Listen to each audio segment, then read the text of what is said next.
What's up, everybody? Welcome to episode 4 of the Hot Take Podcast. I'm your host, HammerTime83, and I am here with my buddy Odysseus. Acknowledge me. Oh, Lord. Can we not? And then the Raven. Well, hello there. Are you going to quote the Raven? Nevermore. Hey. So per usual, we're just three guys that love wrestling.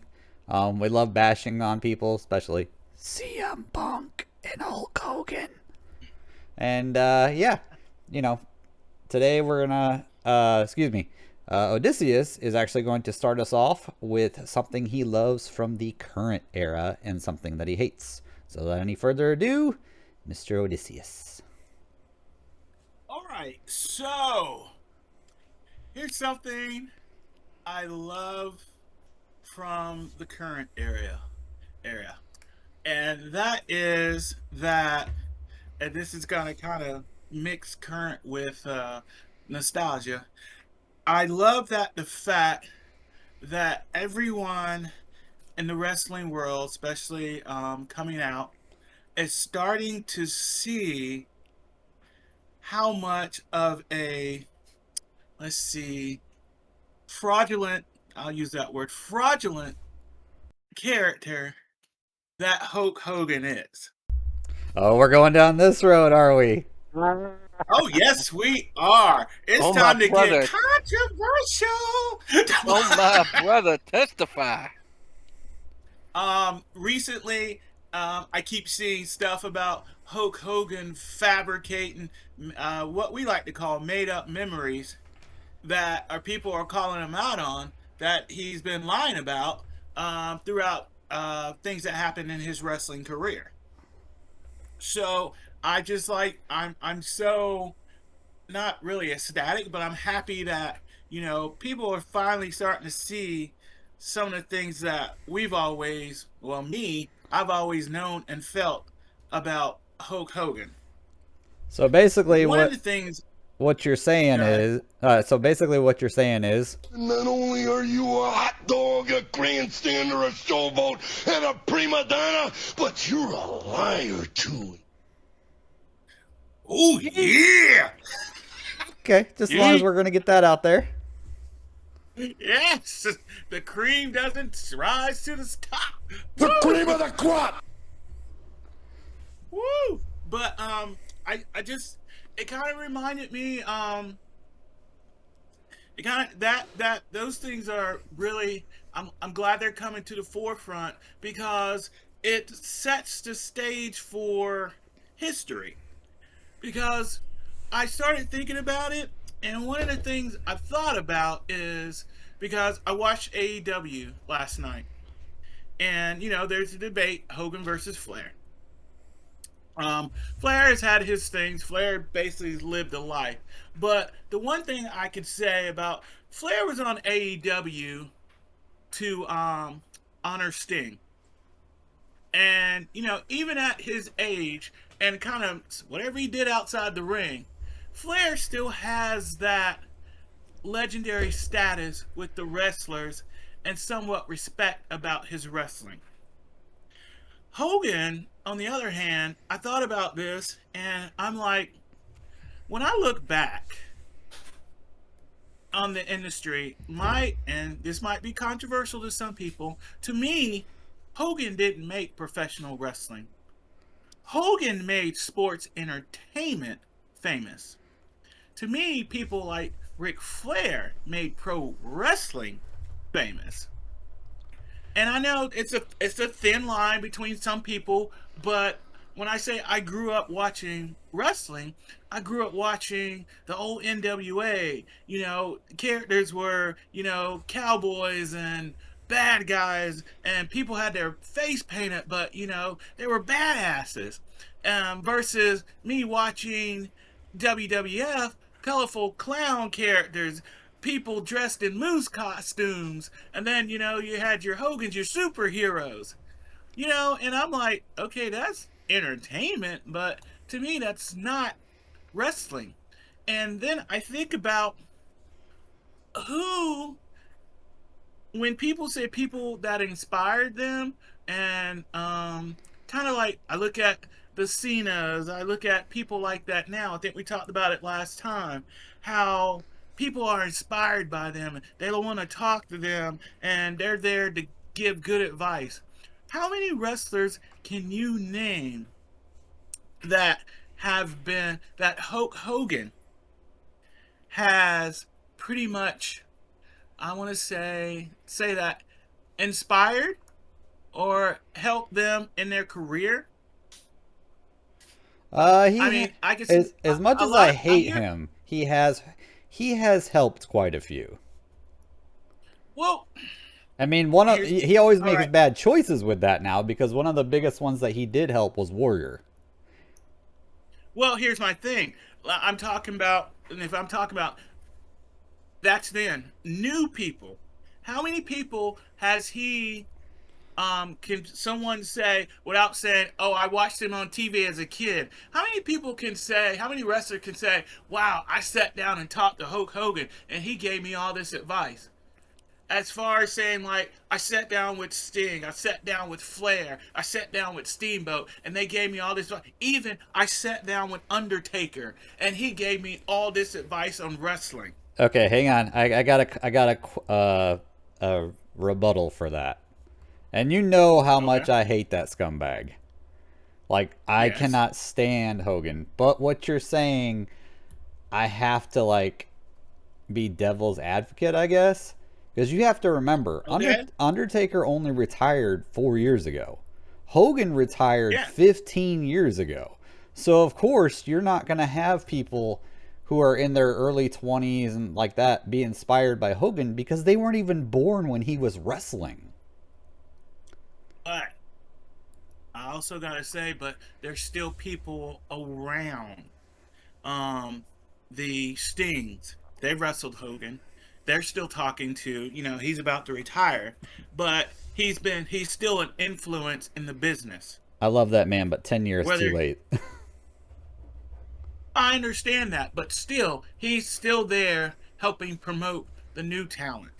Yeah, definitely. Hogan only Hogan, even I don't like Brock Lesnar, but Brock Lesnar helps promote the new talent.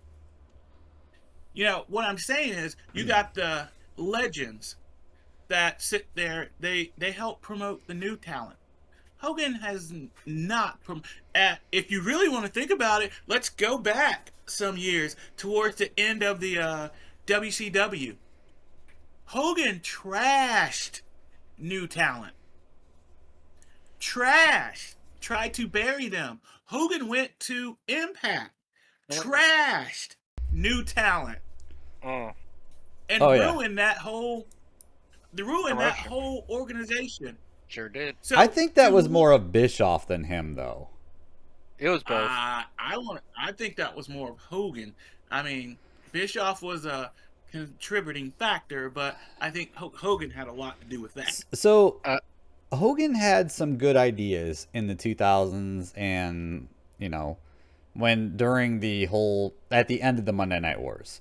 A lot of his stuff got shot down in creative, and this was I watched a couple of documentary on this, and it wasn't from Hogan's mouth. This was other people saying it. And they said Russo, when he was there, was the reason a lot of stuff Hogan's stuff didn't take off. And let's be honest, in the last 20 years, the only thing Bischoff has done was the Elimination Chamber. That's it. Well, Bischoff, the biggest thing Bischoff did was turn wrestling on its head with the NWO,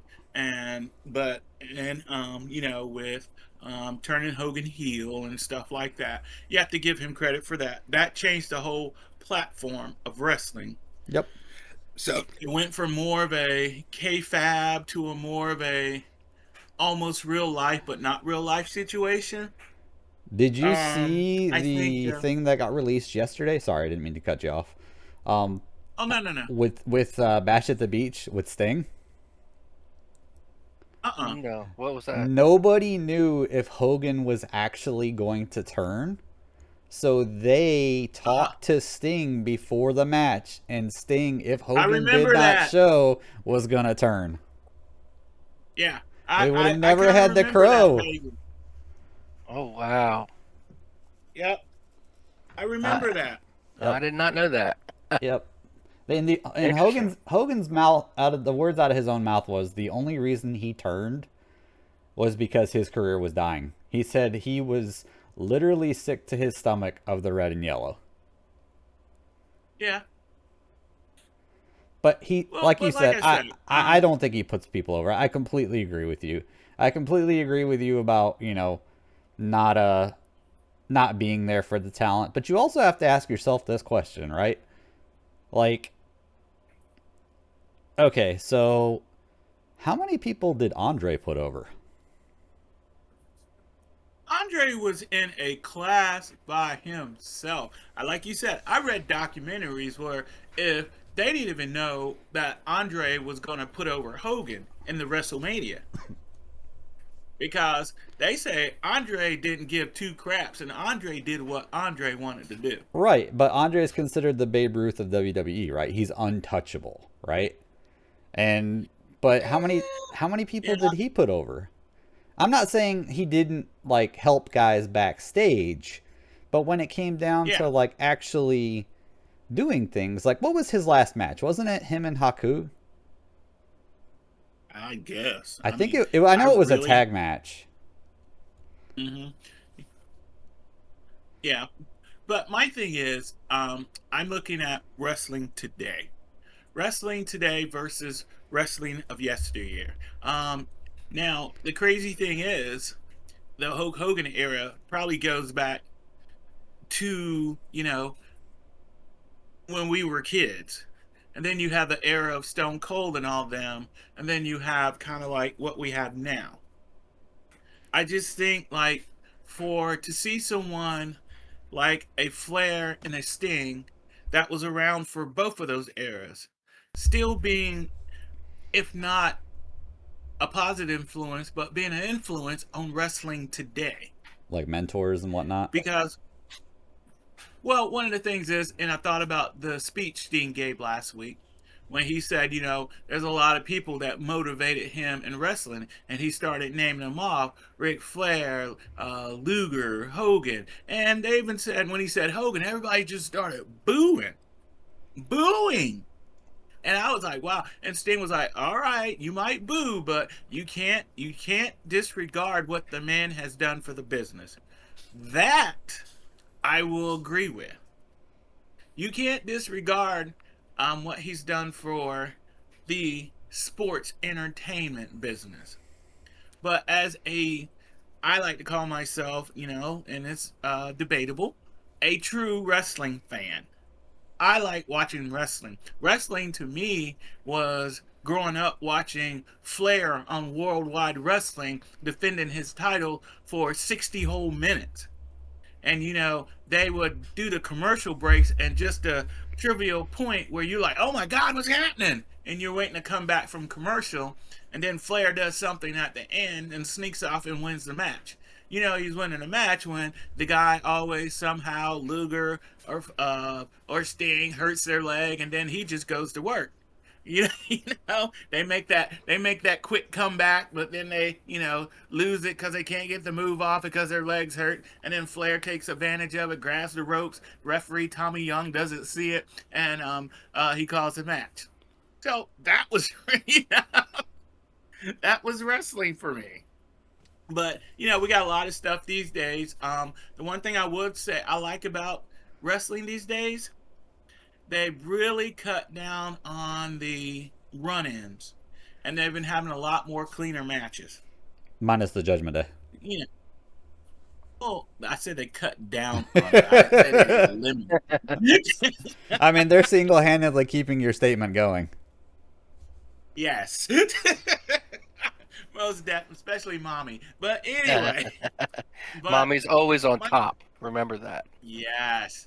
But my biggest point is I'm loving the fact that a lot of people are seeing him for kind of who he really is, And when I say stuff like that, I mean like I used to hate Triple H, but seeing his true colors, that the passion he had for the wrestling business, and look what he's doing to it now. So, and we talked about it last time. I used to hate John Cena, but looking at his passion for it, I'm like, wow, I have more respect for him than I do for The Rock now.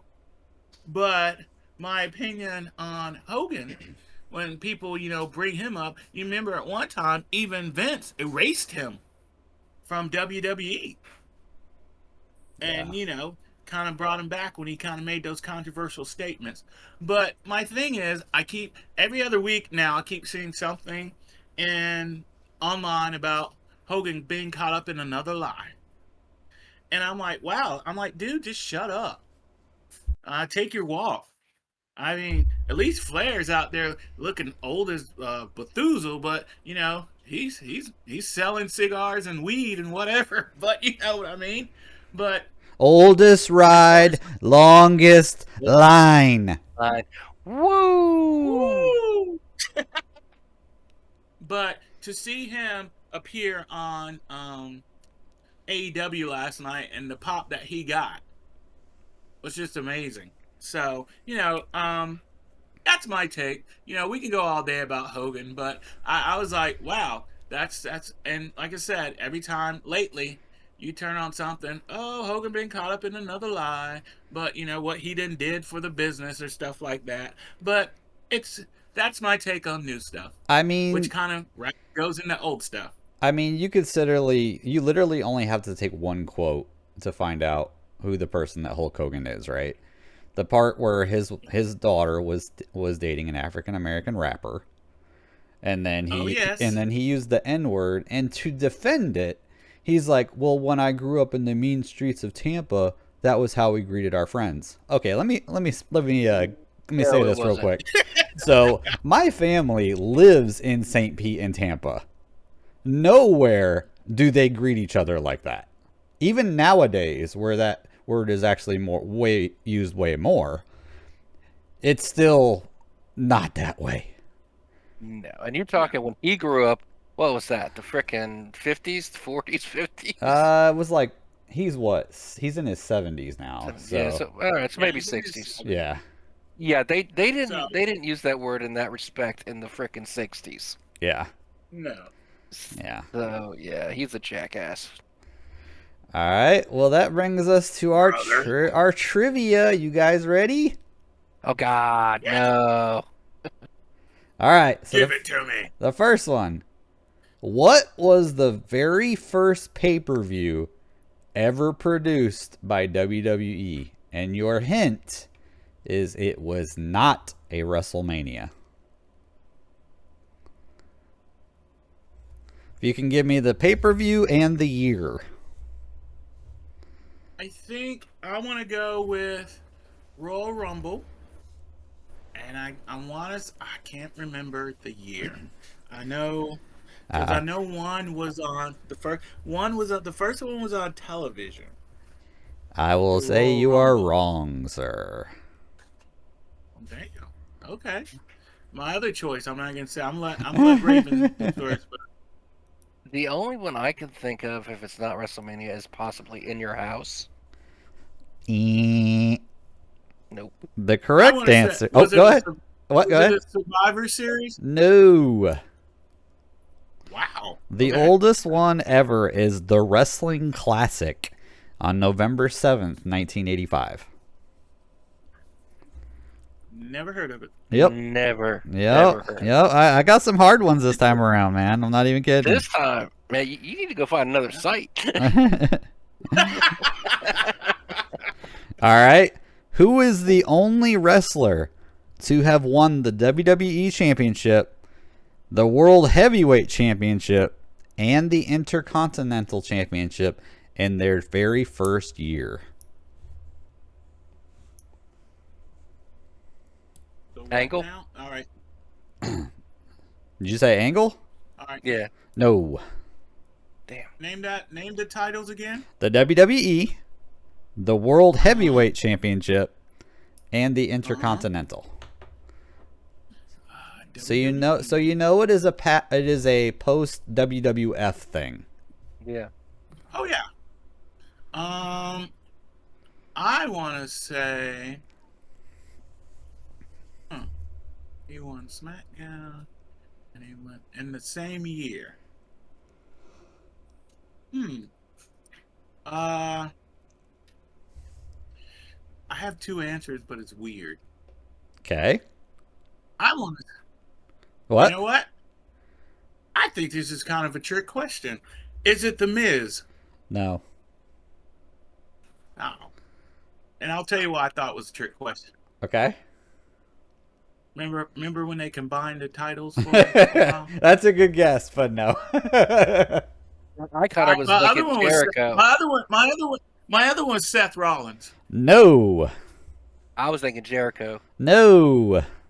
Okay, well, we're wrong. It is the human jar of mayonnaise, Sheamus.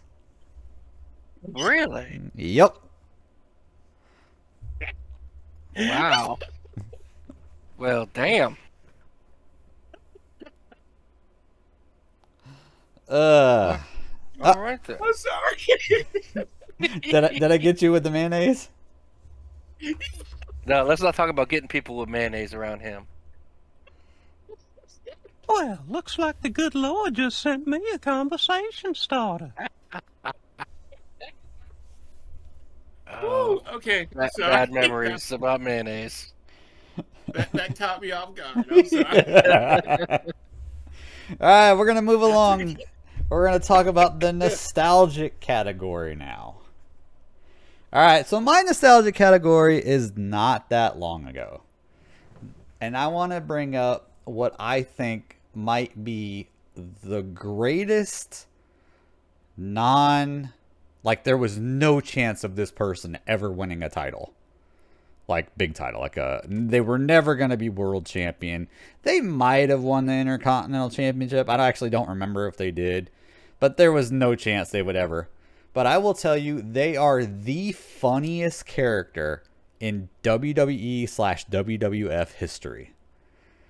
And that is Rtruth. Rtruth literally makes me crack up every single time he's out there. When he got in the Royal Rumble and brought out the ladder, and there wasn't even a ladder match. That was one of the funniest moments I've ever seen in my life. Or whenever he was he's like, you might be a big man, but I'm still gonna beat you, Paul Heyman. And oh my God, Lesnar was dying. That was the best. It was like that's the greatest thing about him. He can make anybody break. Rtruth he's such a treasure, man. He really is. And like, I don't care that he's never been a main eventer, because I feel like you have to have a great supporting cast, right? And the fact that Rtruth, no matter what, even when he was in TNA, when he was Ron Killings, he was still funny. Or K Quick, sorry, when he was K Quick. Yeah. I got a funny story about that. All right, let's go ahead. You remember when he was K Quick? In TNA. He did a indie show that me and Raven was at. And he came down to the ring, and one of our things, anytime we went to an indie show, I don't know, were you with us with one of them? I think, I don't know, Hammer, were you with us when we used to go to those? But we would antagonize the faces and cheer on the heels to the point where one event we went to, the wrestler said, you guys need to quit before the crowd turns on you, and they're going to have to escort you out of here. I was not. I wish I was, but I was not. Oh, it was such a good time. And that was the time where I would dress up as Black Machismo. And go to the events. And the kids and the people thought we were actually wrestlers and part of the event. And to the point that the heels would be like, we'd be cheering them on. They were trying to be heels, but they were like, okay, y'all need to stop. Then the faces we booed them out the room to the point that their families in the crowd wanted to, wanted to be. I think they wanted to beat one of the husbands, the wives of the husbands in the ring wanted to beat Raven up because he was like, "You suck," and she was sitting right beside him. Oh yeah, she And was like talking trash. She was pissed. but with Ron Killings, he was like one of the people at the show, and this was right after he got released from WWE. Oh. And he came down there, and we were front row, and I was doing my little thing, and he was like, "What's up? What's up?" And I was like, "Yo, unemployment." But Wow. he stopped and just turned and looked at John Odysseus. I was like, "Oh my god," because he was talking about the grits. He was coming out talking about grits, Oh my god. and I was like, "Oh." Man, that's awesome. But That's hilarious. you are correct. I love Rtruth. Yes. Rtruth, and the great thing about him is a lot of people don't know this, but Vince loved Rtruth. They said Rtruth was the only guy that could pretty much do what he wanted because he had everybody in the back cracking up. He had Vince cracking up like it to no avail. Dude, he made Ron Simmons laugh. Like, Yeah. they said that the only person that could ever make Ron Simmons laugh was JBL, and that's why they got along so well. And then Ron Killings comes, and actually, his damn saying, that was Rtruth's idea. Oh wow. Yeah, No way. it Really? really was. So there was they were in catering one day, and they were something happened. Like one of the guys was carrying like a tray or something, and the guy tripped over a cord in the back, trying to bring the tray to the table for the wrestlers to eat, and the food went everywhere. And Ron, being Ron, just let out this "damn," and he had this look on his face. And Rtruth's like, "You need to use that. You need to use that." And then he's like, "Wait a minute, I got an idea." And he's like, "Little Jimmy, did you see that? Little Jimmy." And then Rtruth's like, or I'm sorry, Ron's just like, "Damn," he's starting that little Jimmy stuff again. So that was another one of my favorites is when he was talking to John Cena and he was saying "Little Jimmy." He's like, you little Jimmy's hero. I think that was his only run where he legitimately had a chance to win something. Yes. I know he was like a heel, kind of with Cena. Yeah, that was when before he got really into the comedy thing. Honestly, man, like, there's two people that I love because of their comedy bits. Santino Marella is literally golden on anything he does. Sir. Yes, sir. And I think he's only a close second to Rtruth. Oh, I agree. Rtruth is in a class by himself, and he's actually, from what I read, I follow him. He has a rap career and stuff like that. But not only he has the Benjamin Button disease, but because they said the man does not age. Isn't he 50 And now? he is past 50. Gotcha. Oh yeah. Oh yeah, he's about mid-50s. Dang.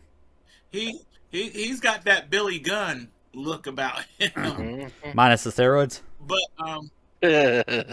Yeah.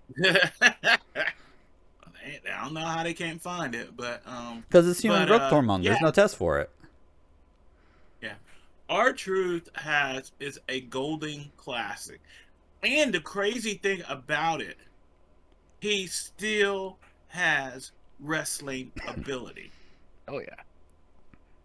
I miss Like him. none I other. want him to come back so badly. Oh, he's coming. I know. Because you remember what his last match was before he got hurt, right? No, I wasn't watching it. Yeah, he went to NXT and wrestled Grayson Waller. Interesting. That would be comedy And gold right there. Oh, he went there and he dove. He did a dive out of the ring and the rope, and his foot got caught up on the rope, and it like messed up his knee. Okay. But yeah, he was in NXT last year. He went and did a run in there, and it was, and like once again, it was comedic gold. But you know, he had a thing with Grayson Waller, and he got hurt during the match. Dang. I would love to see him talk junk to Grayson Waller and Austin Theory. That would be amazing. All right, so So I'm gonna call it Rtruth Rumble 2024. is that going to be because he thinks it's the King of the Ring tournament? He's not gonna win it, but I'll say he's gonna be in it. Yeah. That'd be awesome. I would love to see that. Yeah. I think so. Can't. It blows my mind that Ariana Grace is Centeno Marilla's daughter. Yeah. When you told me that blew my mind. Right? Yep. I'm like, what? And she's really talented. Yeah, she is. She is very talented. And the crazy part about it now that you said that, I looked at it, I was like, I could see her when Santino was in drag. Looks just like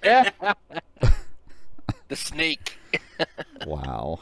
Yeah, the only thing different is she don't have that bob haircut. She had that bob haircut and was a little shorter. I was like, yep, that's his daughter. All right. But Tanner, I totally agree with you. Yep. Everything you said. Absolutely, I do too. He's just the best. He's awesome. So the thing that I hate about nostalgia, so now we're going to go down that road. I'm going to say that I hate how they stopped doing hardcore matches. Hardcore matches were gimmicky as hell, I get it. I know some of the wrestlers were getting hurt, and I know the Attitude Era ended. But I miss those hardcore matches. They were so awesome, and I know you want them to be, you want the spectacle, you want them to be special and all that. But like, they basically came back out with a hardcore championship, which is called the 24/7 championship. But man, some of my greatest memories were Crash Holly defending it like anywhere. He was in like the bathroom, like a porta potty, and someone attacked him. You know what I'm saying? Like, just such random stuff that, like, just sticks out in your mind. Or, like, they copied the the WCW days of, like, the bathroom brawls. Where he's, like, in there trying to shave and someone just attacks him. Or, it's like, I miss the hardcore championship matches. And I think that you could potentially use that as a platform to bring it back and make someone a star. Like, let's just say, LA Knight before he was a star.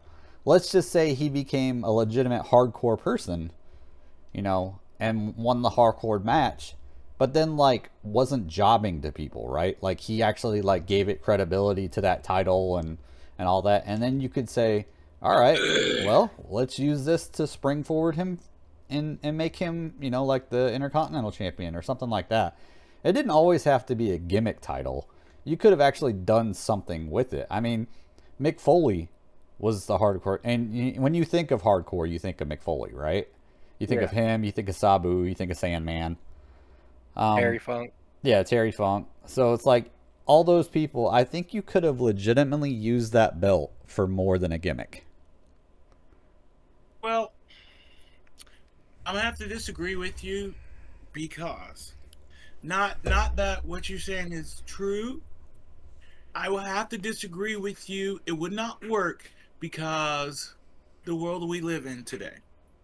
Yeah. Everybody's so PC, so offended by everything.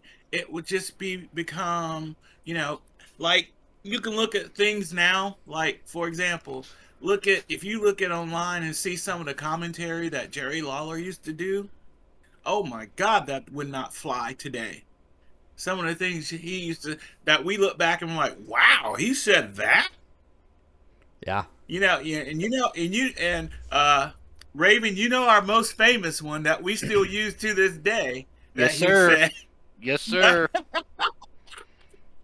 Absolutely. Someone got beat so bad. But I think the problem with that is I have two things with it. I think it would be a hard sell because the WWE tried to persuade themselves to be more children oriented, and I think that would kind of take it over the top. You would lose a lot of sponsorship if you do it like it's supposed to be done. And if they were to bring it something like that, the reason why I think they did it the 24/7 type of way, kind of made it almost comedic. Then they can kind of go with that and play with it and put it like a more of a animated state. And the other reason why I say that, because hardcore wrestling now is just crazy. You're looking at light bulbs and, just crazy stuff. Even some of the stuff that AEW has done has made me cringe. Because they're the closest thing to hardcore without going that indie crazy hardcore. Yeah. And, like when AEW in their version of War Games brought out that bed of nails. Oh my goodness. That thing had me cringing. And, but I think it gets ridiculous. It goes beyond wrestling hardcore matches when it becomes like, when they call it those death matches. Yeah, there's a difference there. Yeah, but I think, and that, I know that, but I don't think the typical, 700-pound, oh my God, they killed Vince McMahon wrestling fan is going to comprehend that. You know what I'm saying? Yeah. No, I get it. And I think that's one of the reasons I would love to see some of that like they used to do in the old day, and then, I go back and watch ECW and I'm like, good God. Okay, I got these people dating some of the, like. What you're saying makes me have a brilliant idea. Yeah. So instead of getting rid of it, and instead of, having to tone it down and all that, why not make the hardcore championship intergender? Well, see, and here's that problem with that. Then you have these Me Too movements. Oh my God, they're abusing women. See, I was going to address that. A real hardcore championship could be a man or a woman. You got some of these women right now, Rhea Ripley slapping dudes. I'm sorry. I might just slip and knock the crap out of you. You want to be a man and hit me? I'm gonna slam you back. You know what I'm saying? Yeah. I mean, but everybody knows that it's scripted and it's predetermined, right? But it's like, but it's like, it's also the thing though. Like Shayna Baszler could take out probably three-quarters of the guys that are in wrestling. Oh, absolutely. But you also got to let's look at this back in the day. You had Mae Young taking bumps. Mae Young taking bumps from Bubba Ray Dudley. Yeah. And the crazy part about it is, she was back there. I saw a thing where Bubba was giving an interview. It's like, if you don't do this move right, you better do it. Don't be being a pansy or a bitch. You need to do it right. And that's how she was. And they said that's how she was. You're going to do a bump on me, you better do it right. Yeah. And I'm like, good God. There's too many people today that would go after it, though, as assault on a female. I mean, they would just take that, fly with it. That's... I don't know, because I think of, what was her name? Blanchard. Tessa Blanchard? How she beat Brian Cage? Yeah. I mean, you could go something like that, but I could also see with all the accusations that have been thrown certain ways and all the lawsuits that they've had, like Nicole Bass and all these other things. Oh, yeah. I could see why they would shy away from it. Yeah. It's a slippery slope, but you go back, like you said, you go back and watch some of the stuff in the past. Or make it like a one night only. I still think it would be so much controversial. You'll have all these Karens out there just like protesting it. We're not going to sponsor this. I think they shy away from that because I think they would lose a lot of sponsorship. You could call it, especially as being a global company. You could call it One Night in Hardcore. Ooh, I got a good name. Can you help me? Oh Lord. Hello there. Hold your finger, son. Yeah. I'll put my finger in that. Wow. But my thing is, I got a great name for it. Since WWE like stealing stuff they didn't come up with originally, why don't they just call it Uncensored? Right to censor. Hey. You remember WCW? Yo, no, I had remember. Uncensored? Yeah, I remember. Yeah, I remember that that. was their hardcore pay-per-view. Yep. I remember that. I think a one night would work, but as for a belt, Maybe a trophy. yeah, I kind of agree with both of you actually. I do miss that style of wrestling every once in a while. But I also think that as a belt, it just gets kind of old after a minute. Oh, wait. How about this? How about you treat it like the Royal Rumble? So you do a tournament, and whichever male, female that wins the whole thing, you can then challenge for whatever belt you want. You cash in your trophy like a Money in the Bank. And then you could actually have a Rhea Ripley versus Seth Rollins. Or you could have Rhea Ripley cash it in against, I forget who the champion is on the other side. Io Sky. Yeah. I mean, you could have it So do whatever you want. Honestly, I don't think it would work in a WWE, but I think it would work in AEW. Yeah. I really do. I mean, they're just so nonchalant about some of the things they do now. John Moxley comes to the ring, he's bleeding. I watched the match with last night with MJF versus Juice Robinson. 5 minutes in the match, Juice Robinson was the classic, what do you call it, Crimson Red. And I'm like, yeah, I missed that. Blood, yeah. They're not turning the screen gray. They're showing it. The crowd's yelling F you. They're not censoring it and stuff. I'm like, yeah, that's good stuff to me. Yeah. So, But, it wouldn't fly in the WWE, though. since you brought him up, I'm actually going to share with you guys a stat that you guys are not going to believe. Actually, him and MJF. Did you know that Jeff Jarrett has wrestled more matches this year than Kenny Omega, MJF, Bryan Danielson, and John Moxley combined? Jeff Jarrett. Well, most of those were, on the burner for injuries, weren't they? That's crazy, though. Well, how old is Jeff Jarrett? He's in his 60s, right?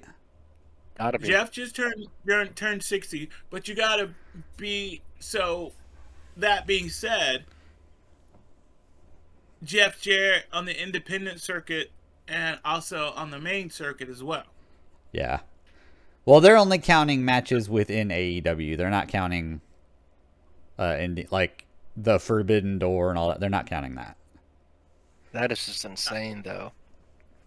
Yeah, because MJF has been a wrestling dude, Yeah.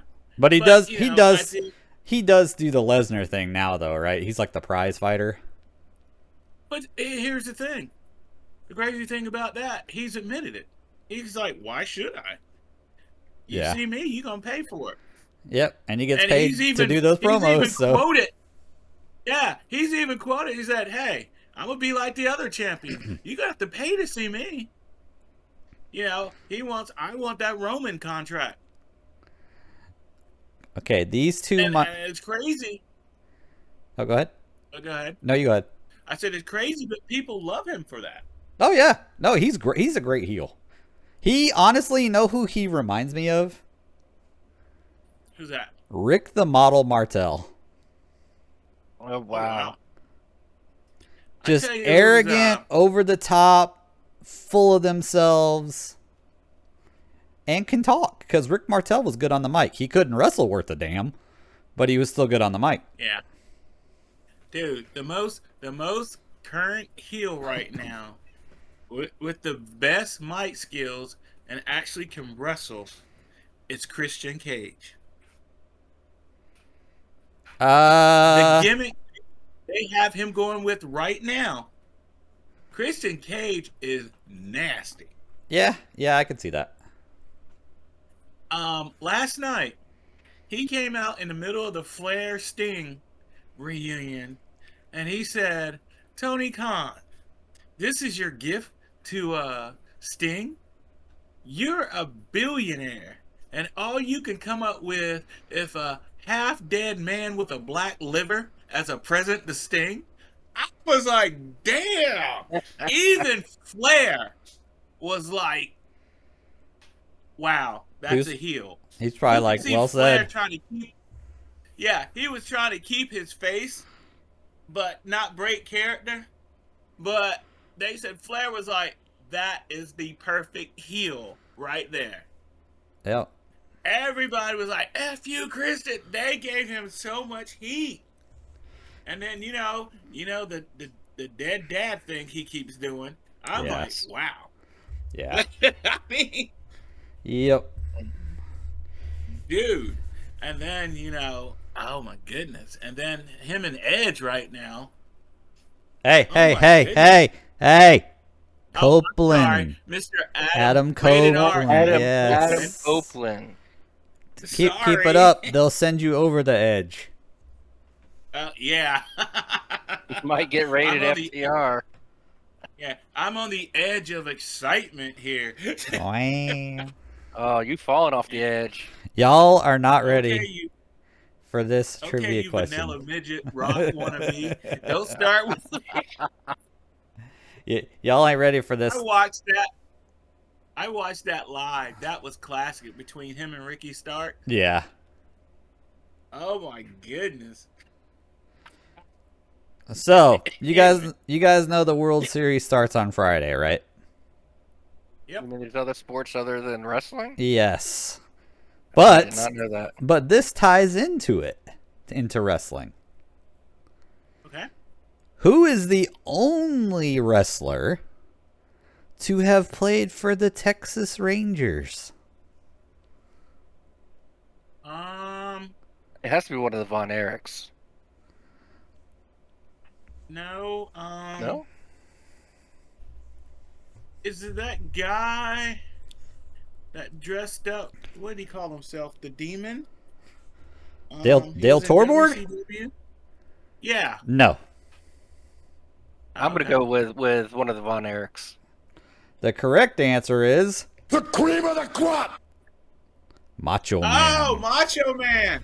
Really? I did Yep. read that somewhere. He when was a shortstop. professional baseball player. Yep. Yes. He was a shortstop, and then he moved to the outfield, and then he messed up his shoulder.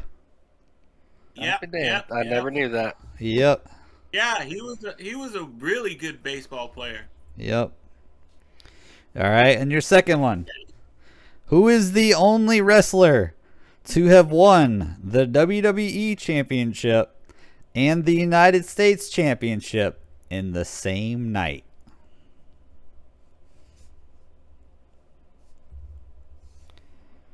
And bonus points if you can name who he beat.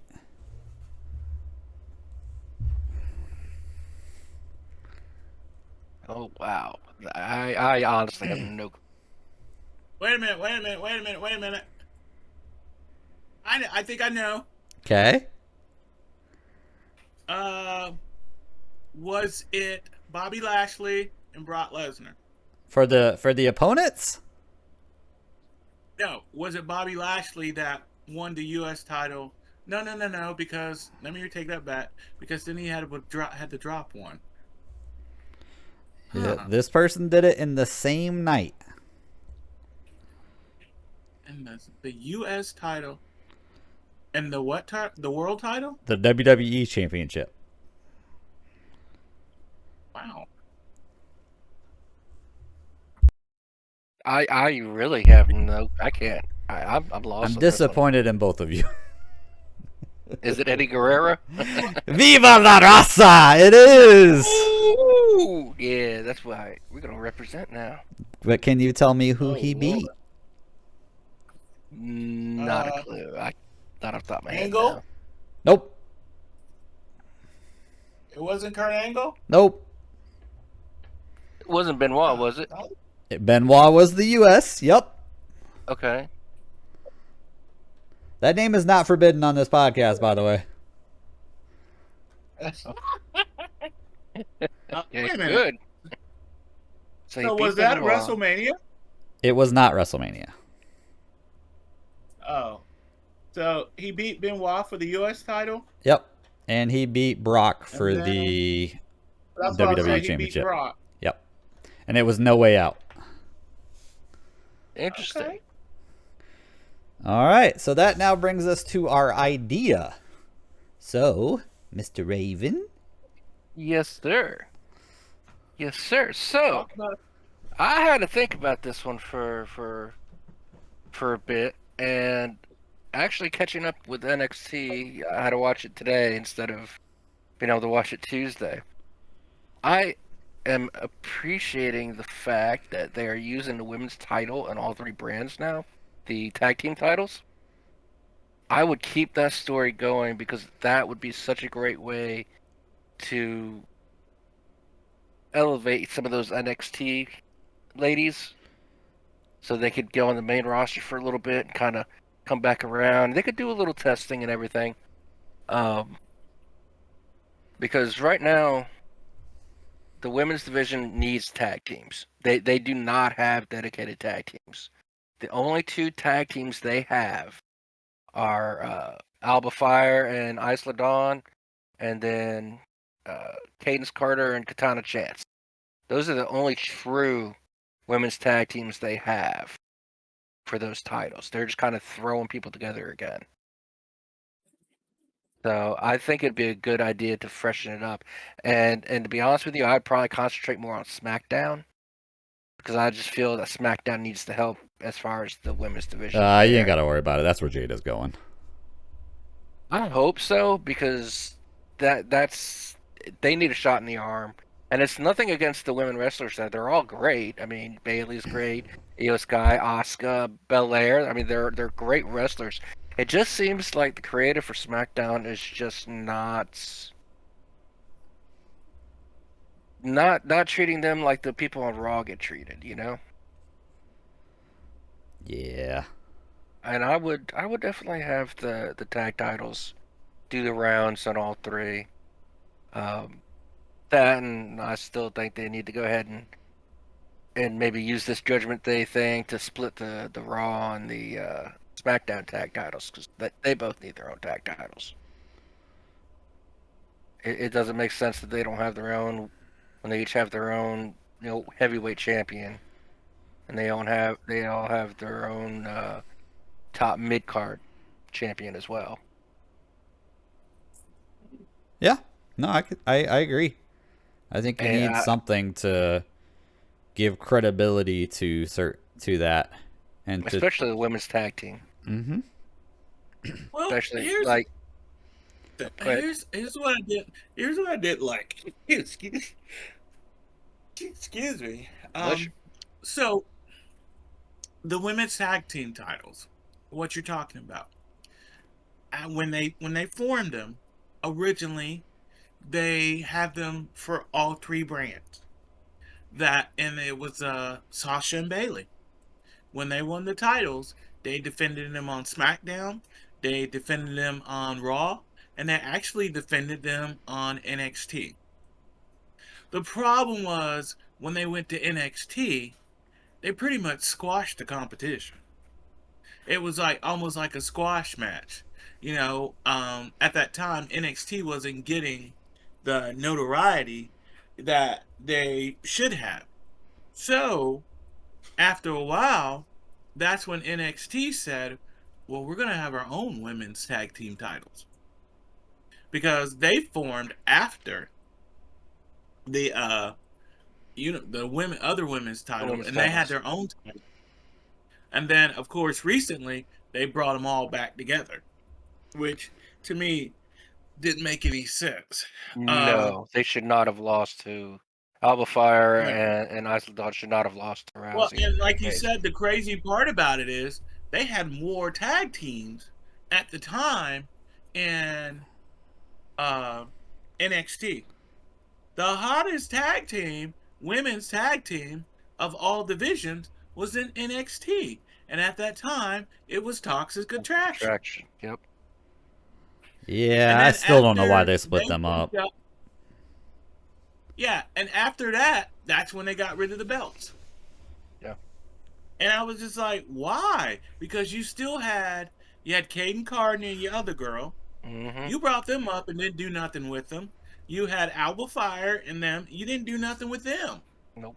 And you have all these great tag teams that were good in NXT that you didn't do anything with. And like you said, you kept throwing people together for the other tag team.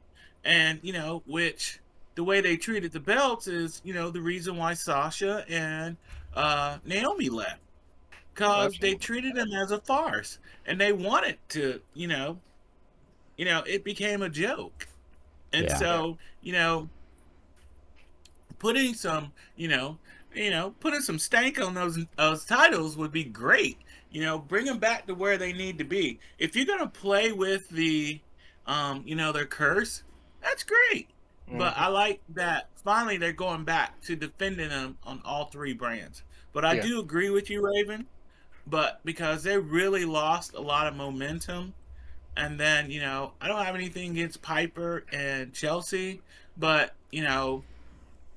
they need to drop those titles to a more formidable tag team. A true tag team. Yeah, a true tag team. And that's the thing. I think when the call-ups happened, of course, Vince was back in there, fortunately. And now that he's gone, hopefully for good this time, I see them starting to build it back up. It's just going to take a little bit. And part of that is my impatience, because I just want to see some...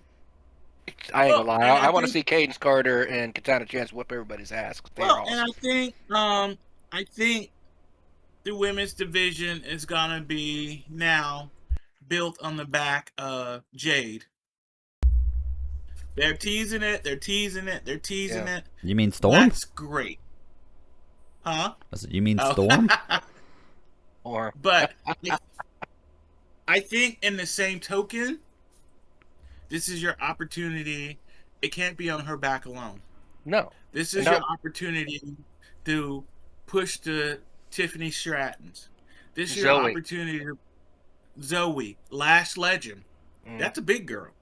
It is. To me, you had no reason. Nia Jax ain't gonna do it. I'm sorry. You don't need her. I like Shayna Baszler. Nah, man, her promo was electrifying. Oh Lord! But my only problem with her is fast forwarded through. I was just gonna say, look, if I ever need to fall asleep, I'm just gonna put that on in the background.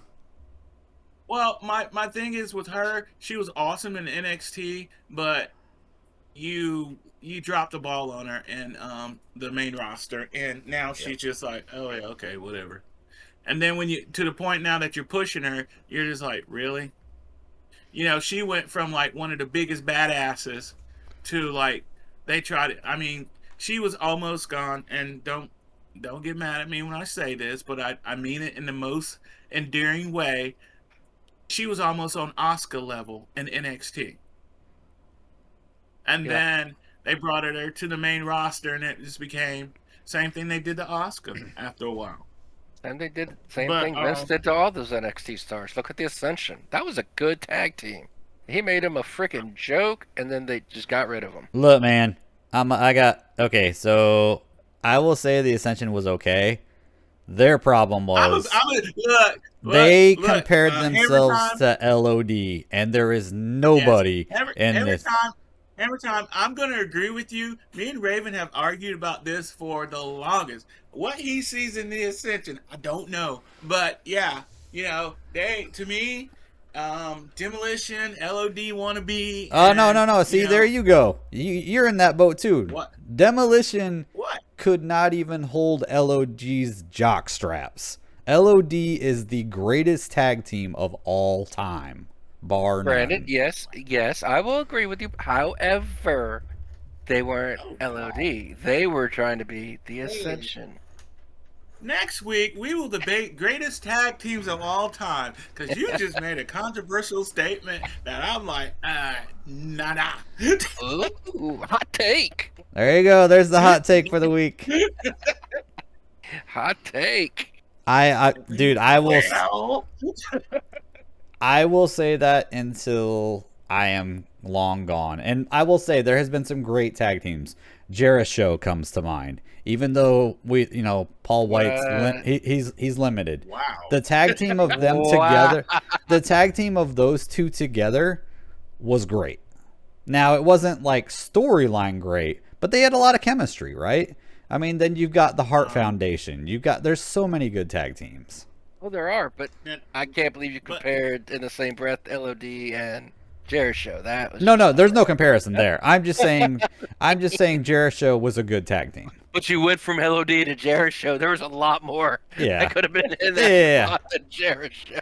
Yeah. Now, but see, here's my thing. Here's why I'm gonna take it back.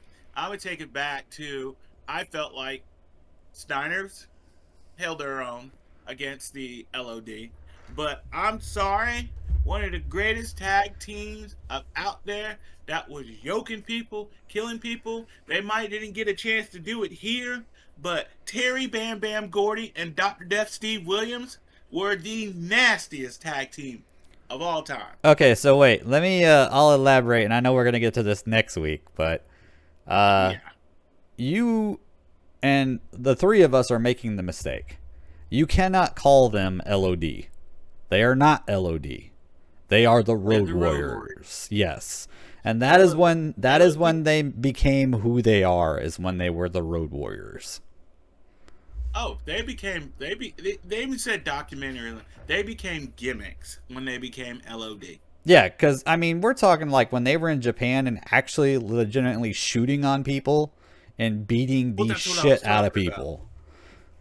Yes, and that's what I said, where, their matches in WCW with, the Steiners, legendary. Their matches with Doom was legendary. I watched the match the other day online where they turned on Sting, and they killed him. I was like, good God, stop it. So I will say that they are actually, and here's my hot take for the week, I will say they are better than the Dudleys. And the reason that they're better than the Dudleys is, let's be honest, they have probably the best finisher of all time in the Doomsday Device, right? Oh yeah. You know that the whole time they were a tag team, not once they never hurt anybody with the Doomsday Device, ever. How many people can be said? How many can that be said for the 3D? Fuck no, not even close. Yeah.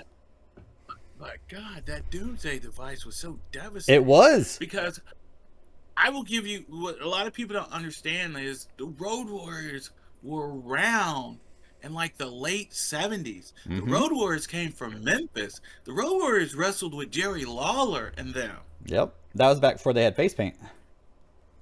Yeah, I mean, they were, like you said, they had they were nasty, but like I said, it's debatable to me as them are the best tag team of all time. I mean, they have the longevity, but like you said, I think where the asterisk comes in is when they went to WWE. Okay, so are you talking about the asterisk prior to the whole Hawk falling off the Titantron, or are you talking about before that? Even before that, when they came in with us. Because I'm not talking Heidenreich. No, fuck that. No. No, I mean, but when they first came in as LOD. And I'm not talking about with Sonny either. Well, I mean, when they first came in, it was like, wow. But you think they should have won the titles right then and there, But I think they didn't because of politics. Politics, because you got to realize at the time you had the Hart Foundation. You had all these other tag teams in there. It's just the same thing like when you were expecting all this when they came in, and even when Flair came in, it was like, oh wow, now we're gonna see a Hogan Flair match. We never did. But when a lot of it goes back, if it wasn't Vince's creation, they didn't get the time that they should have at that time. Yeah. And that's just, even when they went to the point where, who was it? Rocky? Seriously? Rocky, the Paul Ellery running around with a dummy on his, the ventriloquist? Yeah. That was horrible. Yeah, it really was. But okay, so there Um, are some other really good tag teams that don't have the longevity that they had, that I still think would be in top contendership. Team Angle, Shelton Benjamin and Charlie Charlie Haas. Haas. Yeah, they were pretty good. awesome. America's Most Wanted, early days of TNA. Yep. They were really good. Homicide and Hernandez. LAX. LAX, they were amazing. But They don't have the longevity of like, the Beer Road Money. Warriors, but yeah, Beer Money was good too. okay, but let me ask you both this then. So obviously, I am a little biased because the Road Warriors are my favorite. But Yeah. can you name a tag team when that music hit that you got so pumped up for, and that pump lasts, that adrenaline flowing through your veins went through the whole match like LOD? Literally the whole But match. you gotta realize, You're up screaming. Look now. You gotta realize an LOD match only lasted like 30 seconds, though. What were you watching, man? Because they had 20, 30-minute matches. Dude, but when they came in there and squashed somebody, that match lasted like, I'm talking when I used to watch them on my old NWA WCW days. Yeah. Okay. Because they brought in something that was never seen before with the face paint and all that. Back then, they were quite intimidating. It was crazy. I want a pair of But, shoulder pads. Yes, sir. Yeah. Back then, that was because they created something that, it's nostalgic to this day. And I love the part that they created something that Vince McMahon didn't. They created themselves. Vince McMahon tried to change them, tried to change the Dudleys, tried to change the Steiners, tried to change the horse, and Arn and Brian Tully, yeah, call them the Brain Busters. Brain Busters. Vince had to put his own little thing in there. Couldn't let you come in there. But look, like you said, that nostalgia, and when the music hit, look, I'm not one of them.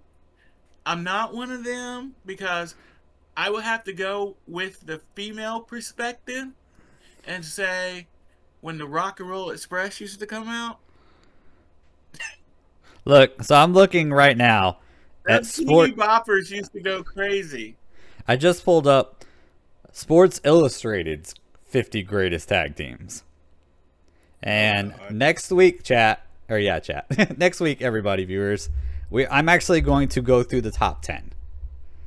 And Okay. I legitimately think I haven't looked at it yet, but I think we should probably get like 3 guesses each of who we think is going to be number 1 and see.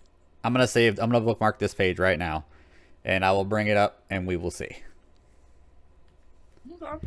I think we should do a special hot take episode on the tag teams, because I feel like we all have a lot to say about the tag teams. I think that would be a great idea. So we will do that, and we'll throw in something else. Let's take it. It'll be a tag team subject, but we could still do the idea, the old nostalgia, and the current. Yeah, we will talk about it. Based on- So, all right. Mr. Raven, do you have anything else? No, I think that's it. Other than Ascension rules. But go on. Shut up, Odysseus. I hear you back there. Wait, did you say? Yeah, he did. Did you? Let it go. Let it go. Let it go. Ascension. Let it go. Oh my Look, god. he done stuck his finger in it. Let it go. I'm sticking my finger all up in that. It's the Ascension. Yeah, just remember, they're quite possibly the worst tag team to ever debut in WWE. Emotional damage. That was Vince, dude. They were nasty in NXT. No, I'll give it to you. I like them in NXT. But we can talk NXT, about they that. were nasty. Like I said, we'll talk about that next week about how, you know, teams rise and then they fall all because of one guy. Yep. Yep. So, all right. right. Like, thank you everybody for tuning in. I am your host again, HammerTime83. You can check me out on Twitch, HammerTime.com. Twitch.tv/HammerTime83. And do you guys have something that you would like to say? Nah, I'm just normally I talk about wrestling in my event space, but I'm getting ready for the holidays, so I'm kind of turning towards catering right now. So usually we'll build back up towards the end of the beginning of the year. So, but right now, yeah, I'm still working on a few things. Alrighty. Well, y'all have a good one. Oh, sorry. Go ahead, Raven. Oh, no problem. I was just going to say, we appreciate you guys listening. Put your finger in. Yeah. Yeet. We'll catch you guys next week. Acknowledge him.